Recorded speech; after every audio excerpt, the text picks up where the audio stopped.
My fellow Americans and friends around the world, let me start by saying this. We've all been there. That moment when you look in the mirror and wonder if you're truly becoming the person you were meant to be. I remember back in my days as a young community organizer in Chicago, feeling like I was drifting, working hard, but not always seeing the progress I dreamed of.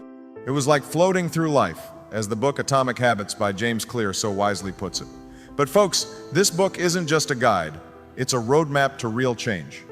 Today, I'm going to narrate its key lessons in my own way, drawing from my experiences, because I believe that small, consistent steps can transform not just individuals, but entire nations. We'll dive into habit loops, dopamine spikes, priming your environment, and more.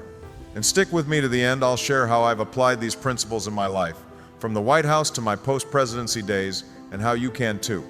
Imagine this, a plane taking off from New York, headed to Los Angeles. If you adjust its heading by just 3 degrees, about 80 inches at the start, you end up in Tijuana, Mexico, instead. That's the power of tiny changes, my friends. In Atomic Habits, James Clear reminds us that our habits are like that plane's trajectory. They shape our lives in profound ways, often unnoticed until years later. You are your habits. I think back to my own life growing up without my father, moving between Hawaii, Indonesia, and the mainland. It was the small habits I built, like reading voraciously as a kid to make sense of the world, that steered me toward Harvard Law and eventually the Oval Office. A slight shift in daily routines can guide you to a very different destination. Now, let's talk about the power of atomic habits. We often chase massive success through massive action quantum leaps that grab headlines, but real change comes from 1% improvements. Do the math, get 1% better every day for a year, and you're nearly 38 times better. Slip 1% worse, and you're close to zero. Habits compound for you in knowledge, productivity, skills, and relationships, or against you in stress and negativity. Success, as Clear says, is the product of daily habits, not once-in-a-lifetime transformations. I learned this during my 2008 campaign. We didn't win overnight. It was daily calls, door knocks, and building coalitions, small wins compounding into a movement of hope. The truth about progress? We expect linear gains, but reality is a plateau, then a surge. Clear calls the early flat line the valley of disappointment. You've poured in effort, but results are invisible. That's where most folks quit. Patience is key. The powerful outcomes are delayed. I faced this in the Senate, pushing for healthcare reform. Months of grinding work felt fruitless, but we persisted, and the Affordable Care Act became law, changing millions of lives. Goals versus systems. Forget about goals, focus on systems instead. Goals are results. Systems are processes. Successful and unsuccessful people share goals, but winners build systems. Achieving a goal changes your life momentarily, creates either-or conflicts, and leaves you adrift afterward. Systems set direction and ensure progress. In my presidency, we didn't just aim for economic recovery. We built systems, investing in infrastructure, education, clean energy that sustained growth long after I left office. The problem isn't you, it's your system.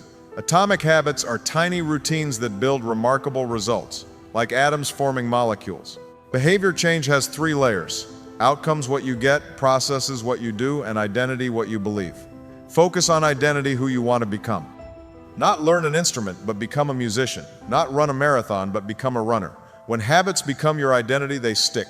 I quit smoking after years of struggle by shifting my identity, from a stressed leader who needed a crutch to a healthy father and husband for Michelle and the girls. Every workout reinforced, I'm a man who prioritizes his well-being. Habits form through loops. Cue, craving, response, reward. Repeat enough, and it's automatic. We want habits that solve problems with minimal effort. Cues trigger cravings like a phone buzz, leading to checking messages. Over time, rewards tie to cues, strengthening loops. In my White House days, the cue of a stressful briefing often led to craving distraction, but I built better loops. A quick walk in the rose garden as response, rewarding clarity. Law 1, make it obvious. Awareness first. Use a habit scorecard to list daily behaviors, rating them positive, negative, or neutral. Vagueness kills habits. Specify, I will behavior at time in location. Habit stacking, after a current habit, add the new one. Environment matters more than motivation. Design spaces for cues, visible water bottles for hydration, books out for reading. Context is cue, one space, one use. To break bad habits, make them invisible. Phone in another room. I applied this post-presidency.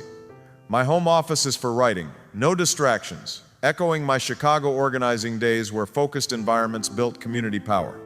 Law 2. Make it attractive. Dopamine spikes before pleasure, driving anticipation. Gamblers spike before betting. Junk food cravings hit at sight. Temptation bundling. Pair needs with wants like workouts with podcasts. I bundled exercise with audiobooks during campaigns running while absorbing history kept me going. Group influence. Surround yourself with cultures where your habit is norm. Fit friends for health, book clubs for reading. Primal motives underlie cravings, social acceptance, reducing uncertainty. Reprogram. Associate hard habits with positives.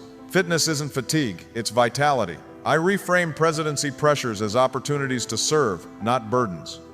Law 3. Make it easy. Habits formed by repetitions, not time. Reduce friction, the law of least effort. Prime environments, lay out workout gear nightly. 2-minute rule. Scale down to anchor habits, stretch for 2 minutes, then build.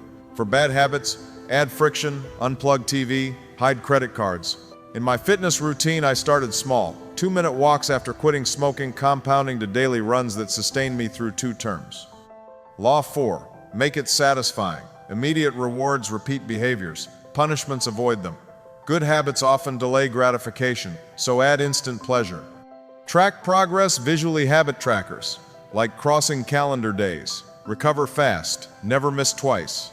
Accountability partners enforce. Habit contracts formalize. Michelle was my partner. Her gentle reminders kept me on track with family time amid chaos. Now, how I've used this book personally. As president, I built systems for workouts and reading. Scorecard revealed distractions. I stacked reading after coffee on the balcony, echoing quiet mornings in Hawaii. For workouts, I will exercise at 6 a.m. in the gym. Prime gear nightly, bundled with podcasts. 2-minute rule, just suit up. Identity, I'm a fit leader.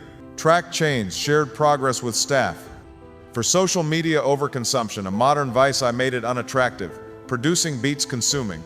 Increased friction, phone and drawer. Accountability, owed aids, push-ups for slips. Results? Sustained energy for decisions like the Iran deal or Paris Accords. In the valley of disappointment, I reminded myself, systems over goals, patience for compound wins. Folks, Atomic Habits deserves a spot on your shelf. Grab it, apply it, small changes, build extraordinary lives. As I learned from my journey from community organizer to commander-in-chief, hope isn't passive, it's habitual action. Let's build better habits together. Thank you.